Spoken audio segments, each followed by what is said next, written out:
con algunos problemitas con los llamados a los cargos de residencias en los hospitales de la provincia y tenía que intentar solucionar, porque no solucioné nada.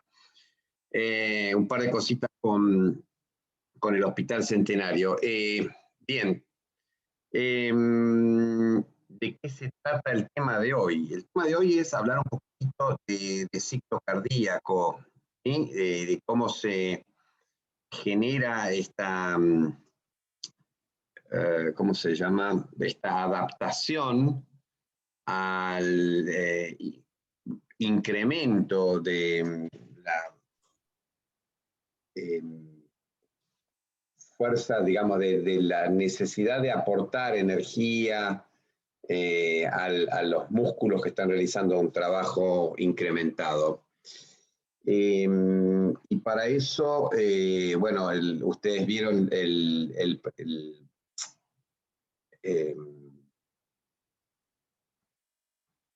la unidad problema. Todavía estoy pensando en todo lo que hemos discutido. Estoy discutiendo y se me mezclan las cosas, discúlpenme. ¿Ven la pantalla?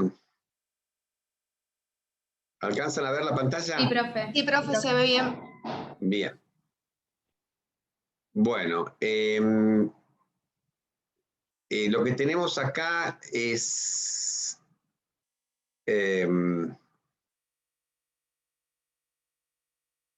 estoy sacando los cartelitos, que aparecen cartelitos por todos lados. Ahora, bien, tenemos acá entonces el incremento de la actividad física presupone un aumento del trabajo. El aumento del trabajo presupone entonces que va a haber que aportar más energía, ¿sí? Y ese aumento del trabajo entonces y el aumento del requerimiento de energía tiene que ser compensado a través de una adaptación que involucra muchos sistemas. Asimismo, el aumento de la actividad física y del aumento del trabajo muscular resulta en un aumento de la generación de desechos producto de la actividad metabólica, como dióxido de carbono, lactato, hidrogeniones, calor, y es necesario removerlo. Entonces, nosotros lo que planteamos es en esta UP revisar los mecanismos de adaptación cardiovascular al incremento de la actividad física. Y esto se logra a través de un incremento del volumen minuto cardíaco, o sea, la cantidad de sangre que eyecta el ventrículo por minuto, producto de la cantidad de contracciones que tuvo el ventrículo en ese periodo, o frecuencia cardíaca, por el volumen que eyecta el ventrículo en cada latido. Y ahí tendríamos entonces el volumen sistólico. Del resultado del volumen sistólico multiplicado por la frecuencia cardíaca, vamos a tener el volumen gasto cardíaco o volumen minuto cardíaco. Y hemos visto que ese parámetro, volumen minuto cardíaco, se acerca en un adulto sano, normopeso, a unos 5 litros por minuto. Uno puede calcular 70 latidos por minuto y un volumen sistólico de 70 mililitros, y va a tener alrededor de 4.900 mililitros por minuto, o sea, 4,9 litros. Puede hacer otras cuentas, puede multiplicar una frecuencia cardíaca de 80 por un volumen sistólico de 62,5. Y esto ya sería un corazón, fíjense ustedes, un corazón de una persona que no tiene un grado de entrenamiento como para tener un mayor volumen sistólico y una menor frecuencia. A mayor grado de entrenamiento, mayor volumen sistólico, tanto en reposo como por supuesto durante el ejercicio, y menor frecuencia cardíaca, lo que es un mecanismo mucho más eficiente, ¿sí? Bombear menos veces por minuto, más cantidad de sangre en cada latido. En este gráfico lo que ven entonces ustedes en la parte inferior es el flujo, 5 litros por minuto, repartido en distintos territorios. Y sin entrar en mucho detalle, lo que ustedes están viendo que en reposo, prácticamente de esos 5 litros, el territorio esplácnico, o sea, las vísceras abdominales, el riñón y los músculos reciben prácticamente la misma cantidad de flujo, aproximadamente un 20% cada uno, y el 40% restante se divide entre circulación cardíaca, otros tejidos como el hueso, cerebro, piel, etc. Pero tengan en cuenta que esta paridad, ¿sí?, o similitud del flujo en el lecho esplácnico y a nivel muscular, y comparen con lo que ocurre cuando se produce un aumento de la actividad física de intensidad importante, no un trabajo leve, sino un trabajo ya entre moderado e intenso. Y fíjense ustedes entonces que el volumen minuto aumentó a 25 litros por minuto, o sea, acá tendríamos que estar hablando entonces de un volumen sistólico, ¿sí?, incrementado de por lo menos 120, 130 mililitros por minuto, y una frecuencia cardíaca también aumentada de 170, 180 latidos por minuto aproximadamente. O sea, un ejercicio intenso. Fíjense qué es lo que pasa con la distribución, que antes era muy similar en reposo, 20, 25 para las vísceras y 15 a 20 para los músculos. Fíjense qué es lo que pasa en la situación de trabajo muscular intenso. La proporción de sangre que reciben los músculos pasa a ser del 80%, o sea, 4/5 partes de esos 25 litros, 4/5 partes, o sea, 20 litros de esos 25 litros van a estar irrigando los músculos, mientras que solo el 5%, ¿sí?, de esos 25 litros, o sea, sería la 20ª parte de 25, serían 1.250 mililitros, un poco más de un litro, litro y cuarto, estaría pasando por el territorio visceral. O sea, se invirtió y recibe entonces mucho menos flujo el territorio visceral, y el territorio muscular recibe un aporte considerable, ¿no? Recibe un aporte que aumenta 20 veces su irrigación. ¿Cómo se logra esto? Y esto se logra a través de distintos mecanismos que involucran fundamentalmente al sistema nervioso simpático. La activación del sistema nervioso simpático durante el ejercicio va a ser responsable del aumento del volumen minuto cardíaco, y va a ser responsable también del aumento del volumen efectivo de sangre, porque va a estar movilizando la sangre que está depositada o remansada en los territorios venosos. Acuérdense que un 70% de la volemia está guardada en un territorio venoso distensible, sin realizar aumentos importantes de presión, y que cuando se activa el simpático, esa sangre se moviliza para poder aumentar el retorno venoso y aumentar entonces la fuerza de contracción y el volumen minuto, el volumen sistólico y el volumen minuto. Entonces, el simpático, a través de distintos efectos directos sobre el corazón, aumento de la frecuencia y del inotropismo y del lucitropismo, o sea, aumento de la frecuencia, de la fuerza, de la contractibilidad y de la distensibilidad o relajación miocárdica, más un efecto sobre las venas para aumentar el retorno venoso,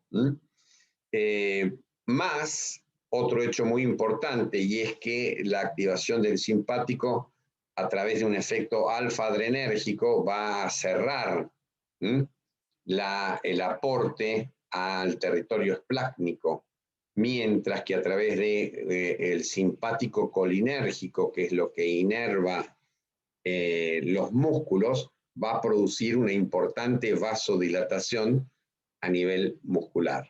¿De acuerdo? Con lo cual, entonces, los músculos pasan a recibir prácticamente el 20 veces más sangre que el territorio esplácnico, cuando antes tenían prácticamente una irrigación igual o inclusive es un poco superior en el territorio esplácnico.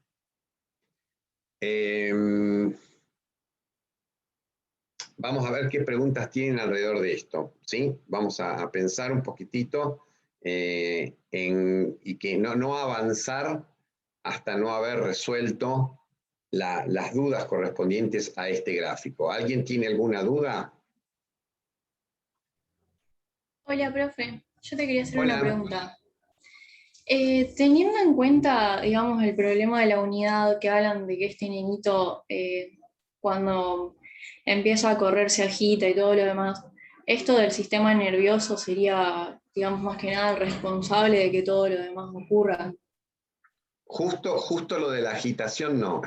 Justo el tema de la frecuencia respiratoria no tiene que ver con el simpático, porque la frecuencia respiratoria se controla, como ustedes van a ver ahora en la UP4 y en la UP5 sobre todo, a través de un mecanismo diferente.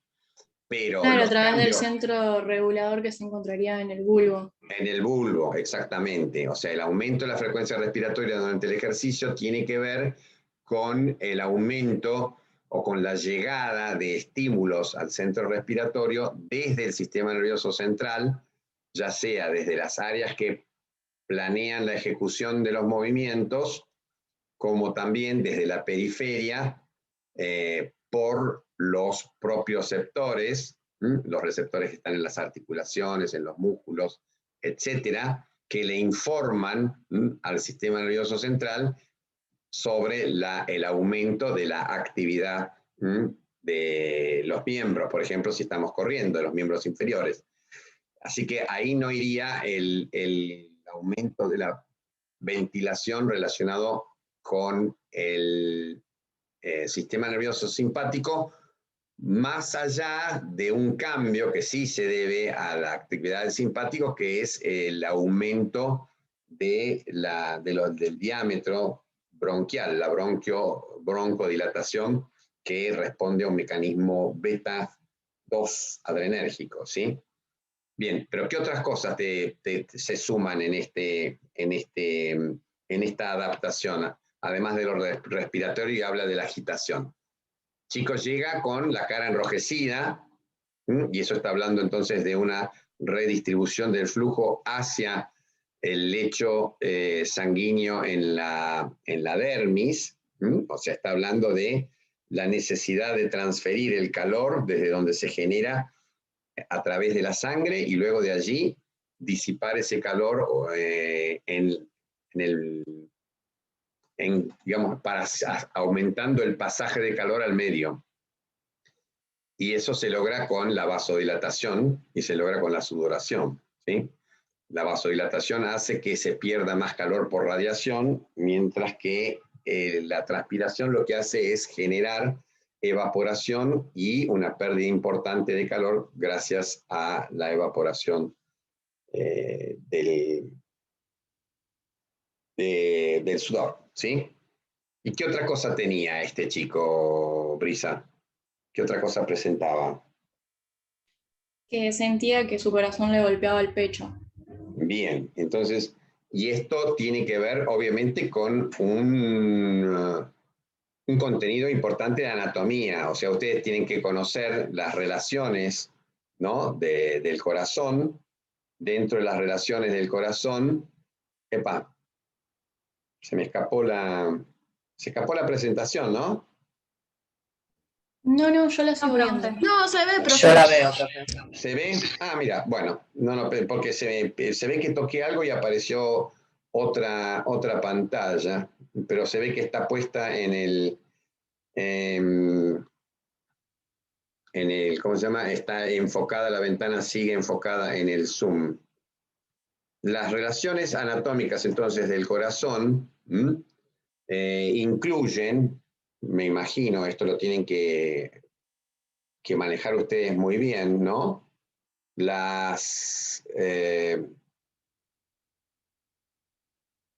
Perdón, la cara anterior, la cara anterior del corazón va a estar en relación con la pared torácica, ¿sí? Y sobre todo la parte inferior del corazón, o sea, la punta del corazón, va a estar en relación con la pared torácica a través de la parte, digamos, costal, en la parte medial con el peto esternocostal, la parte external, y luego en la parte más situada hacia la línea axilar, la punta con, digamos, la pared torácica a través de, obviamente, de la pleura, etc. Bien. Esto lo tienen que manejar ustedes desde anatomía, ¿sí? La, ¿Qué parte del corazón va a estar en contacto con la pared y en la parte inferior, ¿no? La punta del corazón, y esto va a llevar entonces a que cuando el corazón late y de alguna manera se desplaza dentro de la cavidad torácica, impacte la, en la, perdón, contra la pared costal izquierda a la altura de la línea hemiclavicular anterior y aproximadamente en el quinto espacio intercostal, que es donde se ubica anatómicamente lo que se denomina el choque de punta, ¿sí? Choque de punta es precisamente la punta del corazón va a estar golpeando contra la pared, contra la pared torácica. Y esto está, de alguna manera, no es perfectamente ubicable en forma similar en todos los individuos, pero de vuelta, en el individuo promedio que tenemos nosotros, que mide 1,70 m, pesa 70 kilos y tiene una presión de 120, 70 y 70 latidos por minuto, etcétera, en este hombre homus physiologicus, como yo le digo, que además es buen mozo y soltero, este hombre fisiológico tiene el choque de punta en la intersección de la línea hemiclavicular con el quinto espacio intercostal. Dependiendo, por supuesto, puede ser más petizo y más gordito, ser, como se dice, pícnico, y ahí se va a incrementar al cuarto espacio y va a tender a ir hacia el sexto espacio en las personas que son altas y flacas. Por supuesto, en el ejercicio, este choque va a ser más intenso durante el ejercicio, va a aumentar en el, qué sé yo, en el hipertiroidismo, ante una anemia importante, cosas que lleven a un aumento de la frecuencia cardíaca. Y bueno, algunos le dicen también latido apexiano, ¿sí? Y el desplazamiento del latido apexiano puede estar hablando, por ejemplo, de un aumento del tamaño del corazón. O sea, si el corazón, si hay una cardiomegalia, un aumento del tamaño del corazón, el choque de punta va a estar desplazado hacia la izquierda. Bien. Bueno, eso con respecto al tema del choque de punta, que sería lo que explica por qué le golpea el corazón. Normalmente el choque de punta no es perceptible, Nosotros no somos conscientes del choque de punta y en determinadas situaciones, por ejemplo, hay cambios posturales que, como vamos a ver en la UP6, producen un aumento de la frecuencia cardíaca. O, bueno, por supuesto, durante el ejercicio, este choque de punta se hace perceptible porque ocurren dos cosas. ¿Cuáles son esas dos cosas que ocurren? Aumenta la frecuencia cardíaca y aumenta la fuerza de la contracción del ventrículo. Con lo cual, entonces, el latido, el choque de punta o latido apexiano se hace mucho más perceptible. ¿Ok? Ahí tendríamos explicado entonces choque de punta, Brisa. Y tendríamos explicado entonces la agitación que parte del hecho de aumentar los estímulos que le llegan al centro respiratorio. Tendríamos explicado los otros elementos, la sudoración y el enrojecimiento destinados a incrementar la pérdida de calor y atribuibles a la activación del sistema nervioso simpático, y nos quedaría el choque de punta o las palpitaciones, que son reflejo entonces del incremento de la frecuencia cardíaca y sobre todo de la fuerza de contracción. ¿Ok? Sí, perfecto, profe. Bien. ¿Alguna otra pregunta relacionada a esto?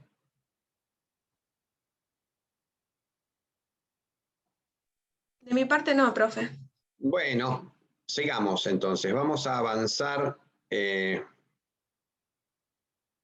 Espérenme un poquitito que no voy a pasar toda la presentación de vuelta porque si no, sopa, otra vez sopa. Lo que tenemos que regular entonces, el aumento de la frecuencia cardíaca va a estar dado por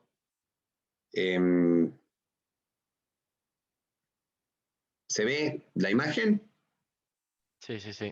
La activación del simpático, como se ve acá, el simpático llegan las terminaciones postganglionares que liberan noradrenalina como neurotransmisor, que se va a unir a receptores beta 1 y beta 2, principalmente beta 1, porque la mayor parte de los receptores beta a nivel cardíaco son beta 1, que están distribuidos en el nódulo sinoauricular y en las células o en forma vecina a las células miocárdicas. O sea que el simpático va a inervar fundamentalmente las masas musculares ventriculares, en menor lugar las aurículas y sobre todo el nódulo sinoauricular.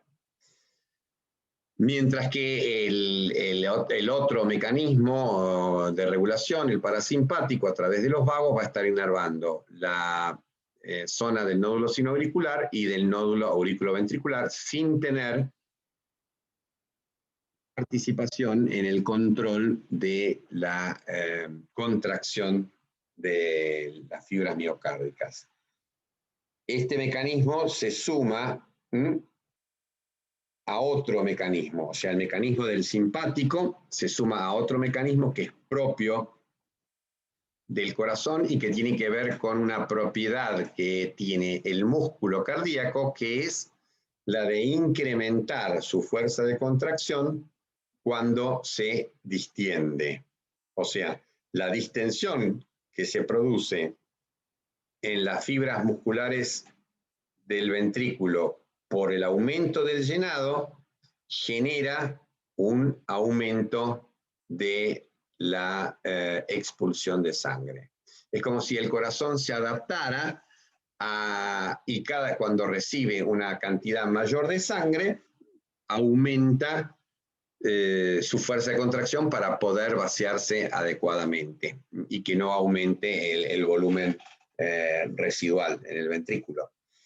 Y acá tenemos entonces las curvas de presión, que relacionan la presión auricular con el volumen minuto. La presión auricular nos va a estar dando una idea del grado de llenado de la aurícula y del ventrículo también, porque son una cavidad común cuando están abiertas las válvulas auriculoventriculares. Nos va a estar dando una idea del grado de llenado. A mayor presión, obviamente, mayor llenado. Esto obviamente se podría determinar también el volumen auricular con una ecografía, pero esto está hecho en la época en que se utilizaba mucho la manometría, la medición de las presiones. Entonces, lo que nos interesa para explicar el aumento del volumen minuto cardíaco, en este caso va a recaer en el aumento de la actividad simpática y en el aumento del llenado ventricular de fin de diástole o volumen telediastólico. Entonces lo que tenemos que hacer es explicar cómo se va a producir el incremento del volumen minuto a partir de estos dos factores. Y desde ya, resumiendo, la actividad simpática resulta en un aumento del cronotropismo y en un aumento del inotropismo, fuerza de contracción, y de la capacidad del miocardio de relajarse, o lucitropismo, mientras que todos estos son efectos directos a nivel del corazón, mientras que en forma indirecta el aumento de la actividad simpática también puede estar contribuyendo a incrementar el volumen sistólico porque puede modificar en forma indirecta también el volumen de fin de diástole. Sí, Agustina, ¿querías decir algo? No, profe, perdón, estaba entrando, recién entró, disculpe. No hay problema, no hay problema. Entonces, el segundo mecanismo es el mecanismo relacionado con las modificaciones del volumen de fin de diástole que conocemos en fisiología cardiovascular como el mecanismo de Frank y Starling. Y esto va a determinar entonces que a mayor grado de llenado del ventrículo se incremente la fuerza de contracción. ¿Y con qué tiene que ver esto? Esto tiene que ver con la longitud de fibra, ¿sí? O sea, el mecanismo heterométrico de regulación de la contractibilidad o de la fuerza de contracción, mejor dicho, tiene que ver con cambios en la longitud de fibra, por eso precisamente se llama heterométrico, ¿sí? El corazón tiene una longitud ideal de fibra, de los sarcómeros, perdón, y ese sarcómero, cuando tiene la longitud ideal, tiene la mayor fuerza de contracción. Esa longitud ideal está aproximadamente en 2,2 angstroms. Y entonces, cuando el músculo están superpuestas en el músculo los filamentos, y esa longitud del sarcómero es menor, la fuerza de contracción va a ser menor también.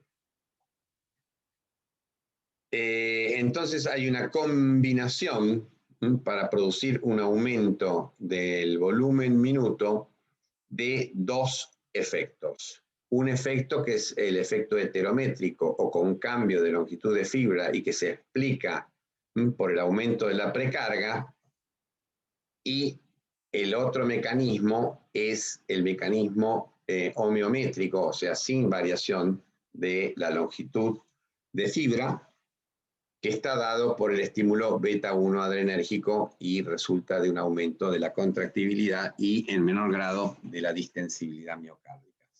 Y acá tenemos entonces graficadas lo que serían todos estos efectos combinados. Acá tendríamos el efecto heterométrico ante una estimulación simpática cero, esto con una actividad normal, y esta sería entonces el incremento del volumen minuto cuando se combina el mecanismo heterométrico de aumento de la longitud de fibra con el mecanismo homeométrico que es el incremento de la contractividad.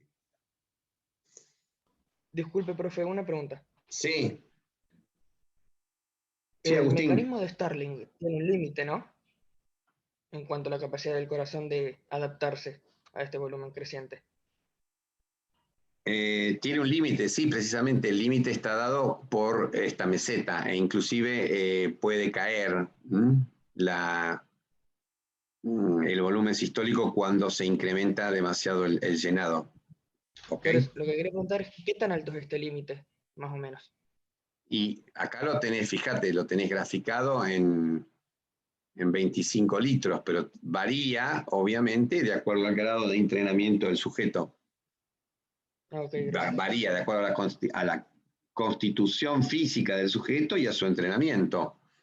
Un sujeto entrenado va a poder estar incrementando el mecanismo de Starling mucho más allá de lo que puede hacer un sujeto no entrenado, sencillamente porque tiene incrementada la masa, la cantidad de masa muscular del ventrículo, sería un ejemplo, porque tiene una mayor posibilidad de aprovechar el oxígeno por el desarrollo de los sistemas enzimáticos de generación de energía, mitocondriales, etcétera, ¿sí? Y además va a tener una mayor expresión de las proteínas relacionadas con la movilización del calcio a nivel de las fibras musculares. ¿Ok? Entiendo, gracias. Bien. Esto es una cosa que no tienen que quedar dudas, así que si tienen alguna pregunta sobre este tema,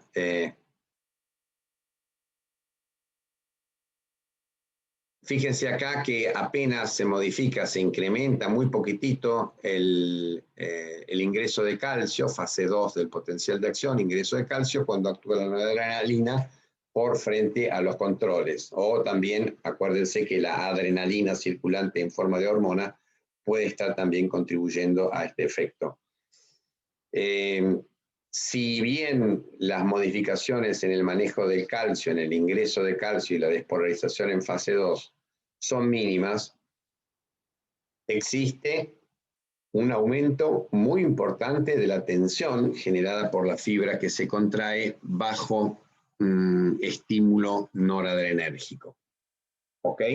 Entonces, esto nos tiene que dar la pauta de que el cambio que se produce no tiene mucho que ver con cambios eléctricos, sino con la situación que ocurre después y que tiene que ver con una bomba, la activación de una bomba de sodio que va a estar metiendo, de calcio, que va a estar metiendo calcio en el retículo sarcoplásmico, la presencia de un receptor de rianodina, denominado así, que va a dar origen a la salida de calcio. Cuando aumenten los niveles de calcio extracelulares, se va a producir la activación del receptor de rianodina y va a salir entonces el calcio que está guardado en el retículo sarcoplásmico. Y esto va a hacer entonces que se pueda activar miosina a la troponina y producirse, a la actina y producirse la contracción. En segundo lugar, también es importante tener en cuenta que hay una posibilidad de manejar los niveles de calcio hacia el interior del retículo sarcoplásmico cuando se produce la relajación, o mejor dicho, para que se produzca la relajación, y otra parte del calcio puede ser expulsado de la célula por distintos canales relacionados con el calcio. Vamos un poquito para atrás porque había adelantado con respecto a la precarga que resulta entonces de la modificación de la longitud de fibra, va a ser regulada por mecanismos relacionados, algunos de ellos con la activación simpática y otros no. La precarga aumenta porque aumenta la fuerza impulsora en el sistema. Cuando se produce la activación del sistema nervioso simpático, la fuerza impulsora aumenta, hay más presión sistólica y la presión diastólica se mantiene igual o tiende a disminuir inclusive, con lo cual entonces la circulación de sangre por las arterias es mucho mayor, y esto genera entonces un impulso que se traslada al árbol venoso y contribuye a modificar la velocidad con la que circulan también la sangre en las venas. Y eso se denomina, es el concepto que se denomina vis a tergo, que significa algo así como fuerza por atrás o fuerza por la espalda.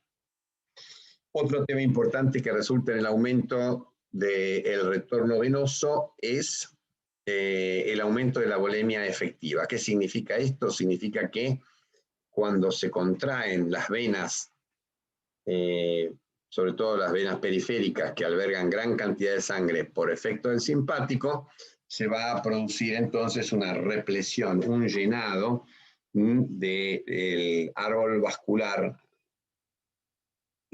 arterial y se incrementa lo que se denomina la volemia efectiva. Bueno, después otros factores que modifican el retorno venoso, la actividad de la bomba muscular, o sea, las contracciones que tienen los músculos comprimen las arterias e impulsan la sangre hacia el corazón, y esto es útil sobre todo cuando hacemos ejercicio en forma, digamos, en posición erecta, donde la fuerza gravitacional es compensada por la actividad de la bomba muscular, y esto ocurre en presencia de una suficiencia valvular adecuada. Y lo otro que se modifica también y que puede tener un grado relativo, pero bueno, existente, de modificación de la cantidad de sangre que llega al corazón, es el aumento de la presión abdominal cuando disminuye la presión torácica, y eso, al aumentar la presión abdominal, impulsa la sangre hacia arriba, que obviamente es para algunos inclusive absorbida. Hay anatomistas que hablan del corazón como un órgano o una bomba, aspirante, de aspiración y de bombeo impelente, ¿no? Y es un concepto que no todo el mundo acepta, pero bueno, es un concepto interesante. Entonces, todos estos 7 factores contribuyen a la, 6, acá hay 6, contribuyen a la precarga. Y el otro factor muy importante para determinar la precarga, o sea, el grado de distensión de las fibras miocárdicas en el momento de iniciar el bombeo, es entonces uno de los componentes dependiente del simpático, Y el otro que tenemos por parte del corazón es la posibilidad de modificar la distensión, y esto tiene que ver con la activación por parte del simpático de los mecanismos de recaptación de calcio en el retículo sarcoplásmico. Acá tenemos lo que ocurre cuando está presente la noradrenalina o la adrenalina, que se unen al receptor beta 1, y el receptor beta 1 va a producir una activación de la adenilciclasa, y el AMP cíclico va a activar a una proteinquinasa que a su vez fosforila el receptor, el transportador de calcio, con lo cual incrementa los niveles de calcio dentro de la célula. De la misma manera que se producía el estímulo de la contracción por mayor llegada de calcio, vamos a tener un segundo mecanismo, pero esta vez no está relacionado con la contracción de la fibra, sino con la recaptación del sodio, otra vez el sodio, el calcio, y ese secuestro del calcio es lo que lleva a la relajación miocárdica. ¿A dónde va a parar el calcio? El calcio va a parar al retículo sarcoplásmico. Bien. El aumento de la frecuencia cardíaca es el segundo componente del estímulo que ejerce el sistema nervioso simpático para aumentar el volumen minuto. Lo que ocurre cuando llegan los neurotransmisores beta adrenérgicos, o puede ser también la adrenalina, es que al unirse al receptor de catecolaminas, se va a producir una activación de un canal que ustedes ya conocen, que ya vieron, que es el canal HCN, que es el canal responsable de la despolarización y posterior hiperpolarización que tiene lugar en las fibras miocárdicas, el canal este. Entonces, es muy importante para lograr ese efecto. Este canal de calcio, o transportador de calcio, perdón, es un canal de calcio, discúlpeme, y fundamentalmente sodio. Es el canal HCN que deja entrar al principio sodio y después un poquito de calcio. Y esto despolariza la membrana. Lo que nos interesa para el funcionamiento de este canal es el hecho de que con la célula en reposo y los potenciales celulares bajos, este mecanismo transportador entonces se va a activar cuando la célula se hiperpolariza. Y cuando la célula se hiperpolariza, se abre, deja entrar calcio y un poquito menos de sodio, deja entrar sodio y un poquito menos de calcio, y esto hace que se inicie entonces el potencial de acción, porque despolariza parcialmente la membrana, y una vez que se alcanza el umbral, el potencial de acción se dispara, la célula se despolariza. Esta es como la explicación del funcionamiento del canal HCN, que es muy importante para tener en cuenta. ¿Qué otro tema importante tenemos que estar revisando?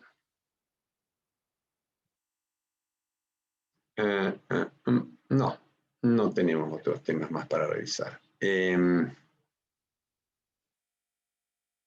Bueno, y después tienen que repasar en el ciclo cardíaco las fases. Esto es importantísimo que ustedes manejen este gráfico de pe a pa, ¿sí? O sea, todos los componentes, presión aórtica, presión auricular, presión ventricular, volumen ventricular, para aprovechar el electrocardiograma y un fonocardiograma que registra los ruidos.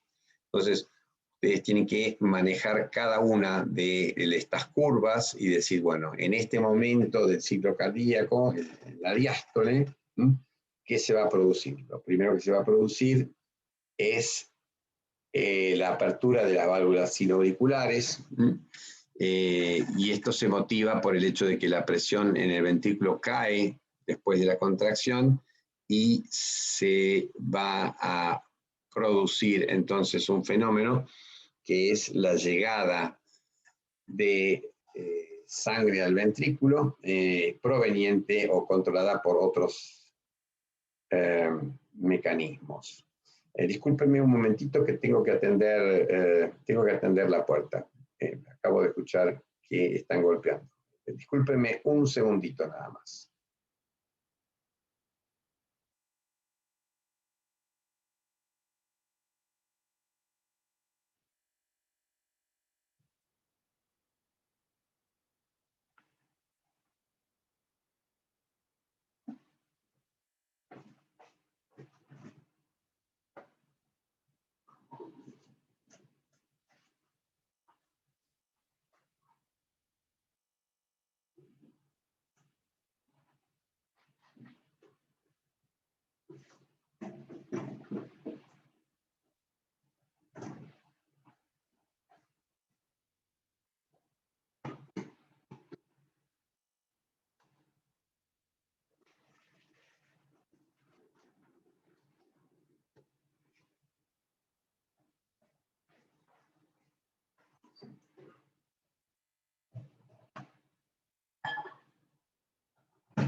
Bueno, gente, ya estoy de vuelta. Vamos a ver, entonces, de este gráfico ustedes tienen que manejar, como les decía, todos los parámetros y lo que además tienen que interrelacionar estos parámetros, o sea, y conocer los momentos en los cuales se producen la apertura y el cierre de las distintas válvulas. Los parámetros que tienen que conocer, bueno, son todos, básicamente el que está marcado en azul, que es más importante, la presión ventricular, en rojo el volumen en el ventrículo, cómo se modifica durante la fase de llenado. Acá tenemos entonces la diástole, la última parte de la diástole. Tenemos el periodo isovolumétrico, donde no cambia el volumen, y el descenso, que es primero rápido, después más lento, del volumen en la eyección durante la sístole.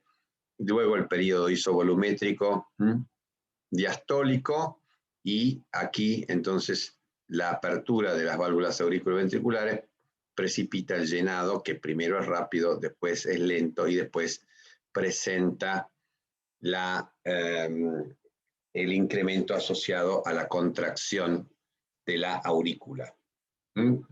Este sería entonces el momento telediastólico, y acá el volumen de la aurícula en este momento nos puede permitir apreciar la precarga. Es importante que ustedes relacionen, además de cada uno de estos parámetros, y sepan relatar qué ocurre a lo largo del ciclo cardíaco y comprendan por qué ocurren estas modificaciones en las presiones y en el volumen, lo tienen que relacionar con la activación, con la fase eléctrica, ¿sí? La fase eléctrica o los cambios eléctricos van a marcar, todavía no vimos electrocardiograma, a mí me gusta verlo en la UP3, pero no tenemos de alguna manera, no sé si decir permiso, pero nos piden que lo dictemos en la UP6 porque hay muchos contenidos ya para la UP3, pero es bastante difícil entender los fenómenos mecánicos si uno no conoce antes los fenómenos eléctricos. Y bueno, por lo menos saber que dentro del electrocardiograma vamos a poder estar registrando a distancia del corazón cambios en las corrientes de despolarización y repolarización del músculo cardíaco que se transmiten a la superficie corporal porque el cuerpo, nuestro cuerpo es un buen conductor de la electricidad. ¿Por qué? Porque está formado en un porcentaje muy importante por líquido y sales, y esto es una sustancia o un componente conductor.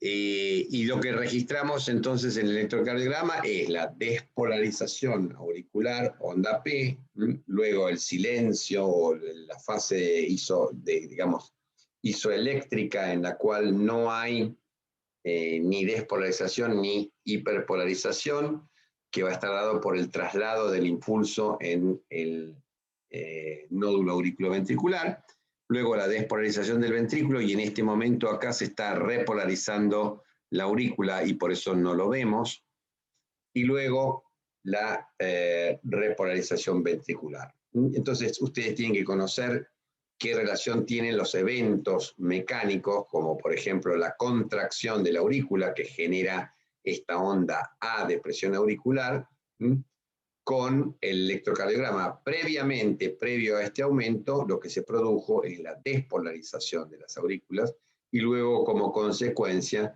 se produce la sístole auricular. A continuación, unos 10-12 segundos después de que se generó el impulso, aparece en el ventrículo un retardo nodal, un retardo en el nódulo auriculoventricular, y llega entonces el complejo QRS que refleja la despolarización del ventrículo, y esto se acompaña, como ustedes ven acá muy bien, de un aumento magnífico de la presión en el ventrículo, la fase entonces isovolumétrica diastólica se caracteriza por un incremento muy importante de la presión sin cambios en el volumen, por eso obviamente es isovolumétrica. Y otro elemento que se produce, además de este aumento de la presión, es el componente dado por el aumento de la presión y la transmisión de ese aumento de la presión a las valvas de la tricúspide de la mitral, que no dejan pasar líquido, pero que se abomban en dirección de las aurículas. Y ese abombamiento de las válvulas genera un aumento de presión dentro de las aurículas que se capta como la onda C. Bien, entonces, muy buen manejo de los distintos elementos del ciclo cardíaco: presiones, volúmenes, electrocardiograma y ruidos. Bien, vamos a ver si alguien tiene una pregunta relacionada con este tema, que también es un tema muy importante.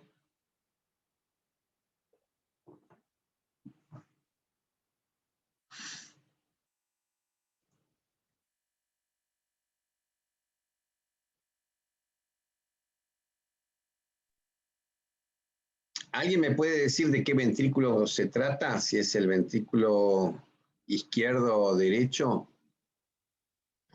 El izquierdo. Izquierdo, ¿Por qué? porque estás Porque tiene comparando la mayor presión circulación aórtica sistémica. en el Ajá. gráfico. Bien. Y Tal si yo cual. no tuviera ese cartelito de la presión aórtica, ¿qué dato me estaría diciendo que es el ventrículo izquierdo?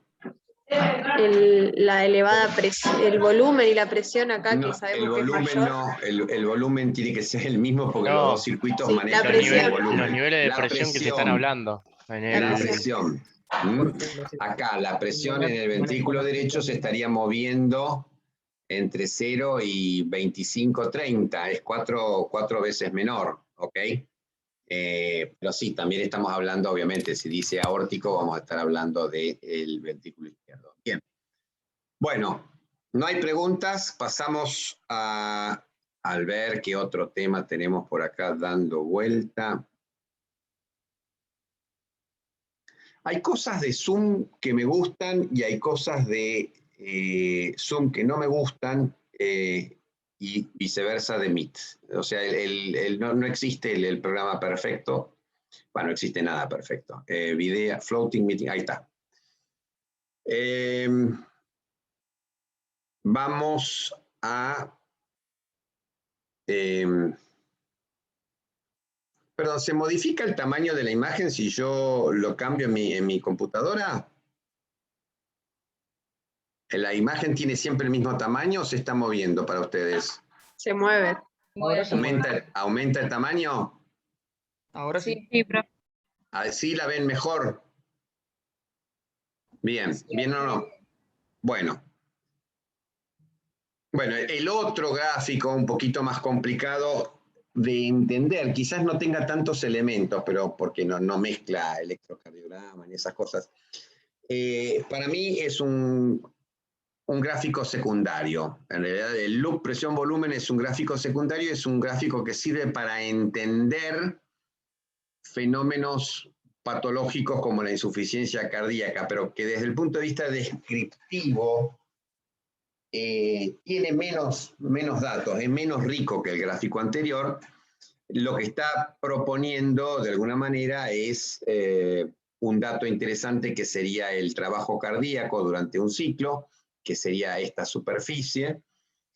Y después lo tienen que conocer porque, bueno, porque hay muchos que lo toman. A mí, de verdad, yo preferiría que supieran bien, o sea, si me dicen cuál tengo que saber, y para mí es el otro, el que relaciona los cambios en el tiempo. Pero este gráfico tiene algo de lógica en el hecho de que nos permite apreciar los cambios, el resultado de las modificaciones, por ejemplo, de la precarga, de la poscarga, etc. Entonces también este grafiquito lo tienen que manejar. Y los distintos puntos, la apertura de la mitral, el llenado, esto no está bien graficado, ¿sí? Hay bastante en esta presión, este aumento de presión a lo largo del llenado del ventrículo izquierdo no es constante. Acá está marcado como una constante y el aumento tiene una forma que es digamos, plana al principio o que se eleva muy poco y al final, cuando se está alcanzando el volumen de fin de diástole o telediastólico, se produce un aumentito un poco más abrupto. Sí, Pero en bueno, alguno te grafica el volumen activo en el final. ¿cómo grafica el volumen activo? No, o sea, el llenado por la contracción auricular, en algunos gráficos se manifiesta ese... Se manifiesta como un aumento con un Claro, poquito más marcado, sí. claro, eso me refería. Claro, que sería la forma de la curva de presión auricular que tenemos acá, ¿no? Tendríamos un saltito con el aumento de la presión auricular y que se transmite también al ventrículo mientras dura la sístole auricular. O sea, en Profe, cualquier caso, no es una línea recta, ¿de acuerdo? Sí, escucho. ¿se me escucha? Sí, te escucho. ¿Puede ser que en algunos libros haya leído que se denomina patada auricular a ese Sí, último? sí, sí, es un término muy clásico de los cardiólogos. Le dicen a la contracción, a la sístole auricular, le dicen la patada auricular.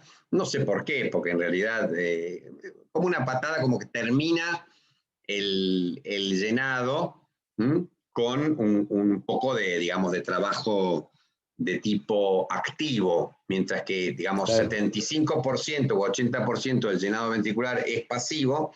El último toque es un toque activo dado por la contracción. Pero bueno, hay que tener en cuenta entonces que esta pendiente no solo depende del grado con el cual se está produciendo el llenado, sino también tiene que ver con las características del grado de relajación del miocardio, de cuánto cede.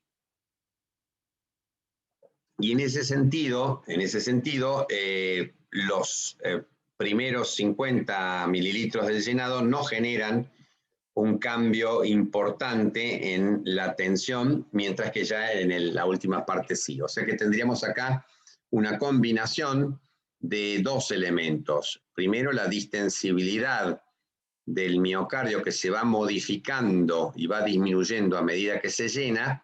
Y en segundo lugar, tendríamos el incremento activo dado por la sístole auricular. Bien, entonces luego tienen que describir cada uno de los elementos y saber en qué punto se va a producir la modificación, apertura o cierre de las válvulas y a qué corresponde cada uno de estos segmentos rectos o curvos.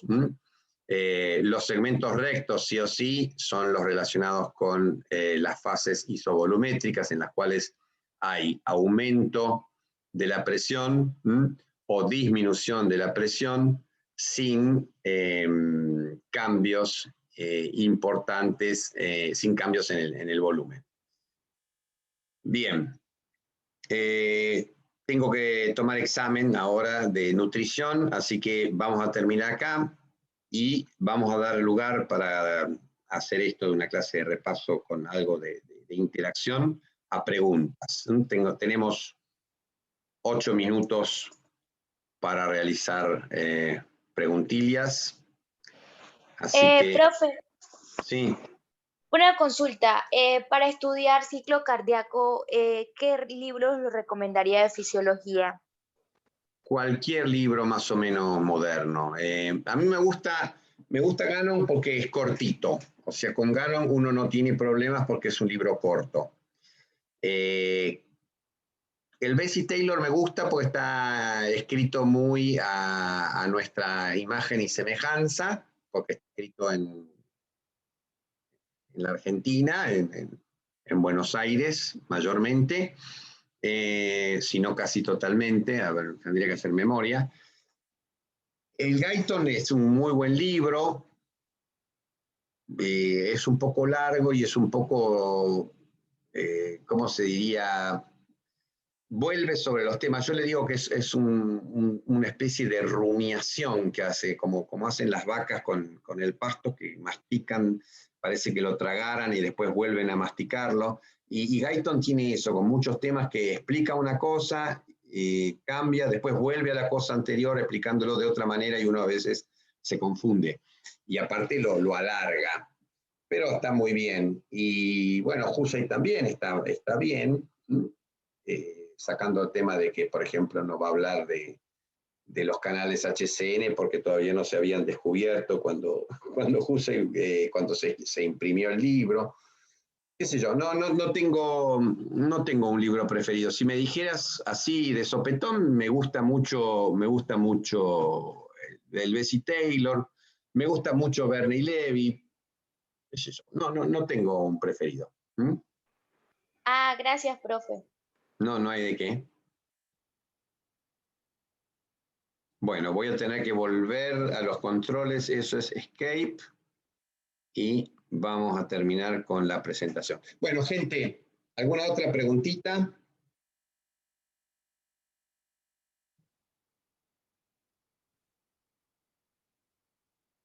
Profe, a mí no me termina, hola, no me termina de cerrar Hola, bien Xioma. lo de precarga Más o Sí, menos básicamente la precarga y la poscarga se definen como grado, empezar con grado de tensión. Ambos reflejan el grado de tensión de la pared ventricular. ¿Qué es el grado de tensión? Cuando vos estirás algo, ¿sí? Estás ejerciendo una fuerza en un plano, ¿sí? La fuerza que se aplica a un plano, ¿sí? A un plano bidimensional, ¿sí? Es tensión, ¿sí? ¿Ok? sí, Vos sí, le sí. estás aplicando a una línea, ¿sí? La fuerza que uno aplica, si yo tiro así de este papel, ¿lo ven? La fuerza que se está aplicando a lo largo de esta zona le estoy ejerciendo tensión. Bien. Esa tensión, entonces, va a ser modificada por distintos factores y en distintos momentos. Cuando hablamos de la tensión en el momento del fin de la diástole, por eso hablamos de la precarga como un fenómeno telediastólico, es precisamente el grado de tensión de la pared miocárdica al final de la diástole se denomina precarga y está dado por dos elementos. ¿Cuánta sangre volvió? Retorno venoso. ¿Y qué tan distensible es ese miocardio? ¿Ok? Eso es para precarga. Para poscarga tenemos un inconveniente y es que no tenemos un momento preciso en el cual se determine la poscarga. Hay quienes hablan del grado de tensión máxima o del grado máximo de tensión que se alcanza durante la eyección. O sea, la poscarga, así como la precarga es diastólica o telediastólica, la poscarga ocurre o se registra durante la eyección. Y nos está dando una idea del grado de tensión que tiene el miocardio cuando se está produciendo la expulsión de sangre. Y depende de dos factores. Depende de la impedancia aórtica, o sea, de alguna manera la resistencia al vaciado ventricular, y depende de la geometría del ventrículo, más precisamente del radio, en relación con la ley de Laplace, que nos está hablando de las modificaciones de tensión en relación con la presión y con el diámetro del ventrículo. ¿Ok? Sí, genial. Muchas gracias, profe. Bien. Hola, profe. Una consulta. Sí, Detlef. ¿A qué rol cumple, digamos, el nivel de estiramiento de las fibras en estos temas de precarga y poscarga? ¿Qué rol cumple el grado de estiramiento? Sí. Bueno, el grado de estiramiento en el momento diastólico va a contribuir a aumentar o a modificar el volumen sistólico, en lo que se conoce como mecanismo de Frank-Starling. Si aumenta hasta cierto punto la precarga, o sea, el grado de distensión del ventrículo en el llenado, aumenta la fuerza de contracción. ¿De acuerdo? Sí, sí. Gracias, profe. Y aparte hay un límite, ¿no? Del grado de estiramiento, que sería este que hablaste antes de 2,2 astral. Ese no es el grado, sí, esa es la, digamos, la longitud que hay para el sarcómero. Eso es reflejo del grado de estiramiento. ¿Qué tan estirados están los sarcómeros? Depende del grado de llenado del ventrículo. Claro. ¿Y cuál sería el límite, digamos, No, el límite no, hay un valor ideal. El valor ideal es 2,2 angstroms. Ah, ok. Gracias, profe. Gente, tengo que empezar a tomar examen en nutrición en 2 minutos, así que les voy a pedir, como tengo que ir al baño y hacer un par de cositas, vamos a terminar la clase ahora. Escriban preguntando cosas a través del foro, o mejor todavía, si me escriben al mail. ¿De acuerdo? Genial, gracias, Bueno, profe. profe, muchísimas gracias. Vale, profe. Hasta luego. Chao. Gracias, Chaucito, profe. hasta luego.